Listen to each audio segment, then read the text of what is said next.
Hi children, thanks for joining me. It's time for part 2 of It Was a Dark and Stormy Night. Here we go. Back in the cave, the chief raised the spoon to his lips, pulled a face. The brigands were nifty thieves but hopeless cooks, and turned to Antonio. Keep on with the story, they're in the castle. Antonio took up his cue. Righto, they're in the castle, but no more cutlasses, mind, no crocodiles or sharks, no jaws, no bears' jaws either, said the brigands. No violence, Fabrizzi said. Righto, Antonio clasped his hands together. So then the chief and his merry men? That's Robin Hood, exclaimed Alphonse. Escaped from the pursuing pirates, etc., crocodiles and ruffians, etc., etc., pulled up the drawbridge of their high and handsome castle and got clean away. What about the parrots, though? Said Luigi, another of the brigands. They could fly over and... Forget the parrots, said the chief. Well, there they were in the castle, which, as I have said, was high, wide and handsome. He never said wide, said Fabrizzi. Unfortunately, however, it was also clammy, cold and creepy. Ooh! Cried the brigands. Yes, creepy. There were mysterious clankings in the dungeons, headless people on the battlements, pictures with moving eyes in the great hall, ghosts in armour, and worst of all, a thingy in the moat. A thingy, said the brigands. What's a thingy? Nobody knows. Antonio let his voice get deep and echoey. Or ever lived to tell. Hang on, said the chief. If nobody knows, logically speaking, how can you say it was there? Because it was, intoned Antonio. He's contradicted himself there, said Alphonse. Because the brigands and their mighty chief saw it, and ever after wished they hadn't. Did they?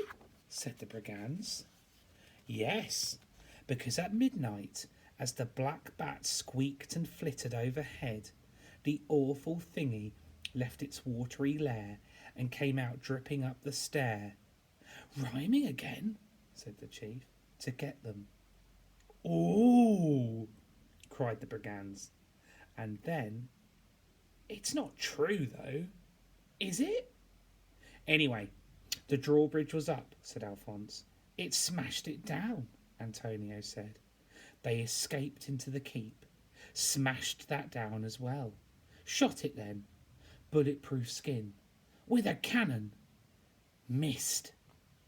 At this point, the exasperated chief banged his wooden spoon against the side of the stew pot and snapped the end off. All right, they strangled it with its own braces. Who cares? He gestured wildly with the stump of the spoon and looked accusingly at the brigands. What I want to know is, whose bright idea was it to kidnap this little pest in the first place? Giorgio's, said Luigi. Fabrizzi's, said Giorgio. Higgins, said Fabrizzi.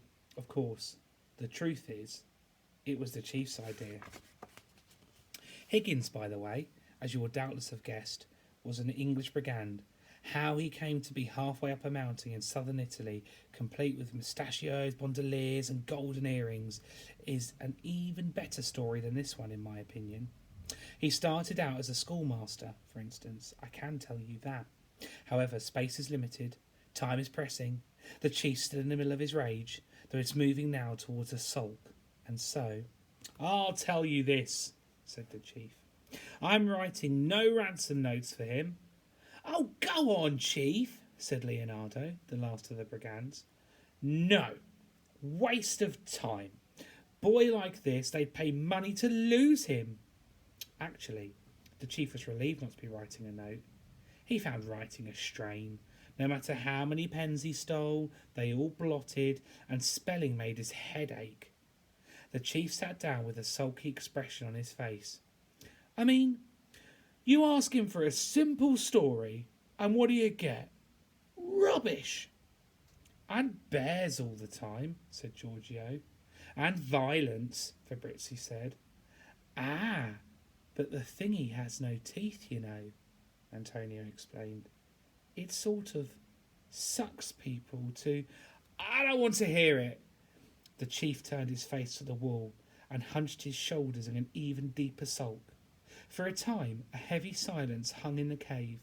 The fire crackled, the little goats crunched up the last of the straw hat. Fabrizzi burped, and Giorgio smothered a laugh. Outside, a light wind was blowing the last of the storm clouds away. In the east there was a glow, and streaks of pink and violet and duck egg green tinged the darker edge of the sky. Elsewhere, on the mountain, the real wolves were curling up, snug and almost dry now in their cave, preparing to sleep out the day. This is the way of things with predators. Wolves and brigands both. Night workers, the lot of them, except in the brigand's case when it rained. And if you're thinking it was late for Antonio to be up, or nearly time to be getting up, well, so it was. Not that he minded being up late. I mean, at home, it was his goal of his life. Back in the cave, the brigands were exchanging anxious looks. Somehow, when the chief was suffering, he had a way of passing it on to them. Each gestured to the others to do something. Finally, up spoke Giorgio. Let's give him one more chance, Chief. Yeah, said Fabrizzi. One more story. Something nice. Something pleasant. What do you say? The chief responded with a huffy movement of his shoulders. The brigands gestured to Antonio to make a start. He's got just the thing, Chief, said Alphonse. Listen to this. Yes, said Antonio. Just the thing. A banquet. A banquet? Shouted the brigands, determined to be delighted. I can't wait, cried Giorgio. Yes, the biggest banquet anybody ever saw. What was there to eat then? Said the brigands.